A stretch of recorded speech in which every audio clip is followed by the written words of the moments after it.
पहला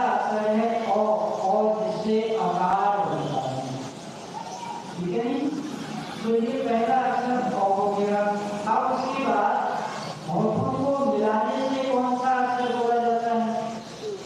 होठों को मिलाने से कौन सा अक्षर बोला जाता है? नहीं, आप में तो हम चलते नहीं। मिला के देखो, दोनों होठ नहीं मिल रहे।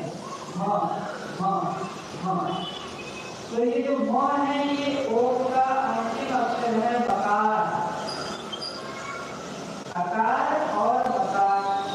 तो अकार में न तो जिह्वा हिलती है न होठ बंद होते हैं, केवल गले से गला ये ओम का पहला अक्षर है। फिर दोनों होठ मिल जाते हैं ये ओम का अंतिम अक्षर है। अब और म के बीच में लंबी श्वास लेते हैं। क्या लेते हैं? और म के बीच में लंबी श्वास लेते हैं। तो वो होता है, कौन सा होता है? ऊ। तो ऊ क्या है? ये उकार है। ऊ क्या है? उकार। तो पहला अक्षर है और अंतिम अक्षर है म और बीच का अक्षर है ऊ। तो जब हम ओम को लंबा बोलेंगे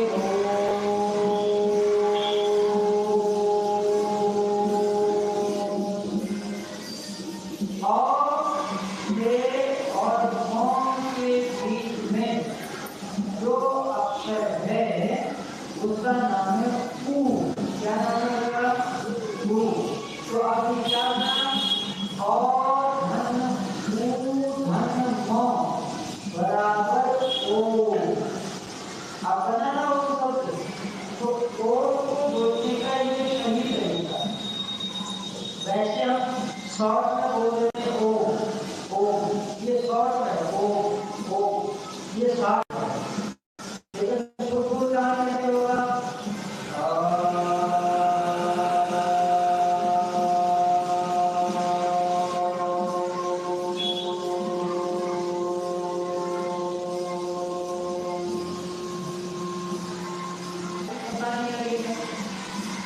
तो और म ये तीन अक्षर मिलके क्या बना? ओम का अर्थ हुआ सर्वरक्षक। परमात्मा हमारे शरीर की, मन की, बुद्धि की, आत्मा की, हमारे अन्न की, वस्त्र की, भोजन की, हर तरह से रक्षा करता है। अब स्वामी दयानंद महाराज क्या लिखते हैं सत्याग्रह में कि यह ओंकार ईश्वर का सर्वोत्तम नाम। एक होता है उत्तम, एक होता है उत्तमोत्तम और एक होता है सर्वोत्तम। हम ये लिख रहे हैं कि यह ओम नाम ईश्वर का सर्वोत्तम नाम है, क्योंकि इसमें ओ, ऊ और म तीन अक्षरों का एक समुदाय है। क्या है? और म तीन अक्षरों का एक समुदाय है। फिर कहते हैं उसमें से भी कि प्रत्येक अक्षर से ईश्वर के और भी नाम रखते हैं, जैसे आकार। तो आकार से ईश्वर के नाम, पहला नाम है ईश्वर का विराट, दूसरा नाम है अग्नि, तीसरा नाम है विश्व।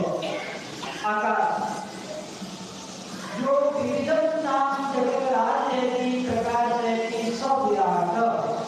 अब विराट की व्याख्या करने स्वामी जी कि जो परमेश्वर नाना रूप जगत को प्रकाशित करता है, उसी परमात्मा का नाम विराट है। दूसरा नाम विराट।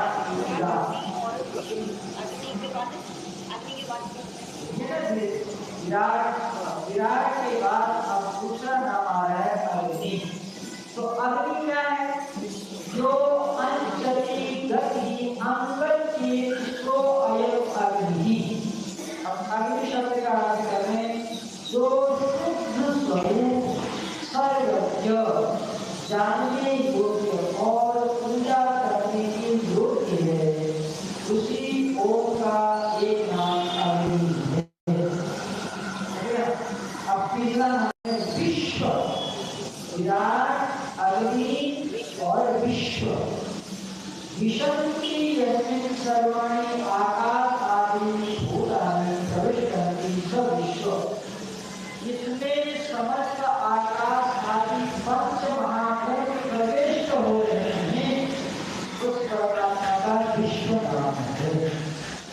आकार के तीन नाम होंगे। अब आगे कहते हैं मकार ने उकार, आकार के बाद उकार। तो उकार से तीन नाम है परमात्मा के। पहला नाम है हिरण्यगर्भ। हिरण्यगर्भ उकार से पहला हिरण्यानां सृष्टि सकल पदार्थानां उत्पत्ति केंद्रं स हिरण्यगर्भः, जो समस्त जगत की उत्पत्ति, पालन और प्रलय कर उससे परमात्मा का हिरण्यगर्भ नाम है। फिर तीसरा नाम है परमात्मा का वायु। वायु जो चराचरं जगत धरती परिणाम च परिष्ठः स वायु। क्या कहते हैं?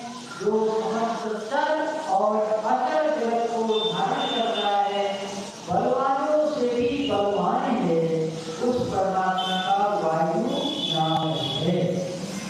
तीसरा नाम प्रकाश से बताया तेजस।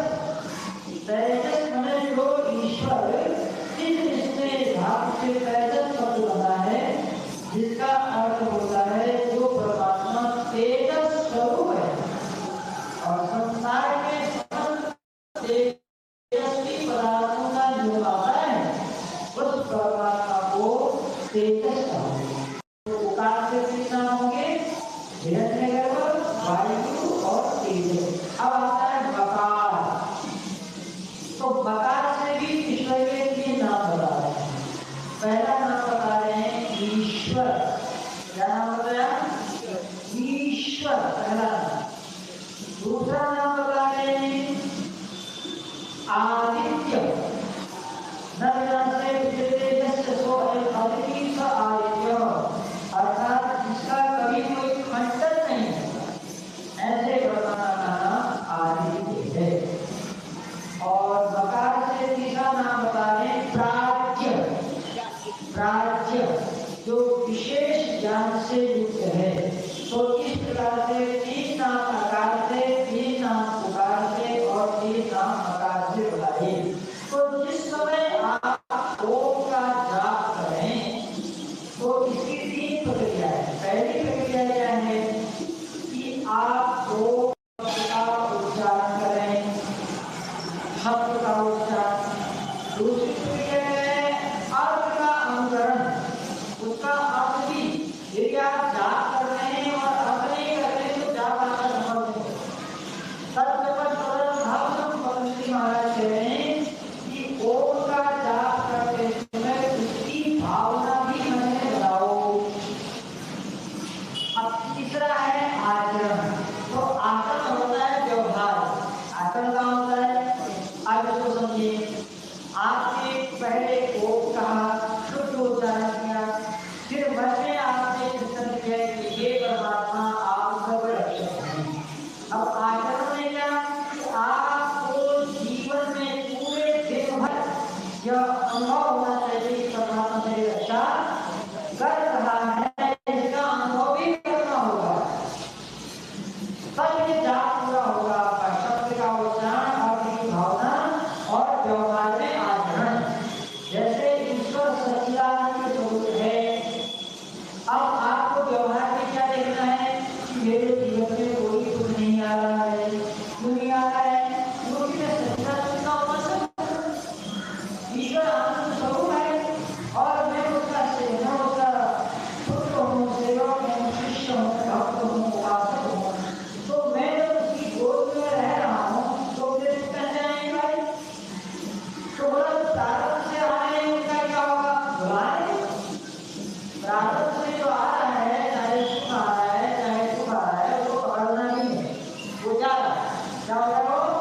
जैसे टेलीविजन के पर्दे पर आप कोई मूवी देखते हैं तो मूवी में एक सीन आता है, आप पकड़ते हैं उसको, आ रहा है, फिर हंसने का आता है, फिर रोने का आता है।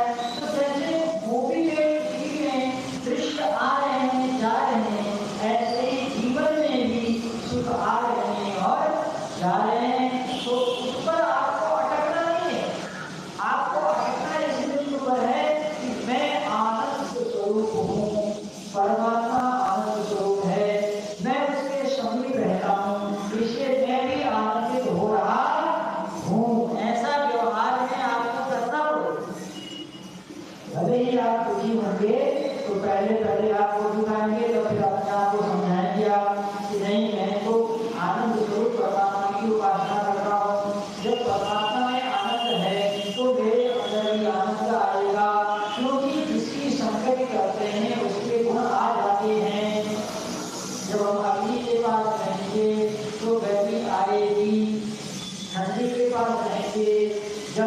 आपको हंसी आएगी, ठीक है नहीं।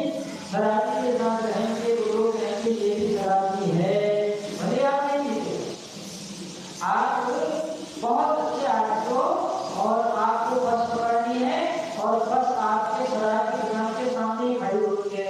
अब आप वहाँ खड़े हो गए हैं तो किसी व्यक्ति ने देखा आपको, कहा अरे ये तो साधु का प्रवचन कर रहा था और वो आप शराब की दुकान के सामने खड़ा है, भले आप नहीं पीते। संगति का आज जहाँ पर होंगे लोग जो जानते हैं वो तो समझ जाएंगे, लेकिन जो नहीं जानते हैं आपको वो यही धारणा करेंगे, क्योंकि आजकल ऐसे साधु होते भी हैं। ऐसी बात नहीं कि अगर कोई होता है नहीं तो शंका होती नहीं, लेकिन ऐसे साधुओं भी होते हैं। तो इसलिए जब परमात्मा आनंद स्वरूप है और फिर क्या लोग क्या करें तो फिर या तो गड़बड़ी परमात्मा में है और या गड़बड़ी आत्मा में है। बोलो गड़बड़ी किसका होगी? आत्मा में हो सकती है, परमात्मा में गड़बड़ी भी हो सकती है। क्यों? क्योंकि परमात्मा पूर्ण है। क्या है परमात्मा? परमात्मा पूर्ण है। तो अब जो ओम शब्द है ना, इस ओम शब्द का जो अर्थ है वो दुनिया के डिक्शनरी में किसी भी शब्द का, इसीलिए ओम शब्द का पर्यायवाची नहीं होता। जैसे राम है, राम राम राम, राम शब्द के पर्यायवाची हो जाएंगे। ओम शब्द अव्यय, क्या है? अव्यय। अव्यय का मतलब इसे खंड नहीं किया जा सकता, इसे काटा नहीं जा सकता, इसे विभाजित नहीं किया जा सकता, अविभाजित है गणित की भाषा में बोलते। ये ओम अविभाजित है, ओम का खंडन नहीं होता, ओम के खंड नहीं बनते, इसलिए इसके रूप में नहीं बनेंगे। तो ऐसा शब्द दुनिया में करेंगे। अब इसी ओम शब्द को उपनिषदों ने सोहम कहा। क्या कहा है? सोहम। उपनिषद में आता है। अब कुछ लोगों ने उपनिषद के शब्द को पकड़ करके कहना शुरू कर दिया, सोहम, वही हम है, वही हम है। यह नहीं है। अब सोहम का संबंध है हमारे जीवन से। किससे संबंध है? ओम का संबंध जीवन से है, इसलिए कृष्ण ने ओम को सोहम भी कहा। कैसे कहा? सांस अंदर आ रही है और बाहर आ रही है। अगर सांस केवल अंदर ही अंदर जाए, बाहर में आए तो भी आदमी मर जाएगा, और सांस बाहर ही बाहर में अंदर में जाए तो भी आदमी मर जाएगा। हाँ, थोड़ी देर के लिए प्राणायाम में अगर आप कुंभक करें, स्तंभ प्रवृत्ति करें, तो स्तंभ प्रवृत्ति प्राणायाम में थोड़ी देर आप प्राणायाम को रोक करके बाहर का बाहर भीतर का भीतर से ज्यादा देर रोकने में फिर छटकाई, ठीक है। तो इसलिए ये जो सांस ऊपर को जाती है सुनना, ये सांस जब ऊपर को जाती है तो एक आवाज करती है। क्या करती है? आवाज। उस आवाज का नाम है सो। क्या नाम है? सो। जब प्राणायाम करेंगे तब अनुभव करेंगे। जब आप सांस ऐसे ऊपर को लेते हैं तो उसकी आवाज को सुनना, श्वास की उस आवाज का नाम है सो। और जब आप सांस को छोड़ते हैं तो एक आवाज आती है हम। ऐसे तो हम, ये प्राण की ध्वनि है, प्राण की ध्वनि करता है। तो जब प्राण अंदर से जा रहा है तो कान से ध्यान से सुनना। कभी जब आप प्राणायाम में बैठना तो कान से ध्यान लगाना है कि जो वायु ऊपर को जाती है कौन सी ध्वनि होगी, तो ध्वनि होगी सो। और जब आप कान को नीचे रहेंगे तो ध्वनि होगी हम। अब करना क्या है? इस सोहम में आगे का स हटा दीजिए और पीछे का हम हटा दीजिए। क्या बचा? ओ। क्या बचा? ओ बचा। आगे का स हटा दिया, पीछे का हम हटा दिया, क्या बचा? ओ।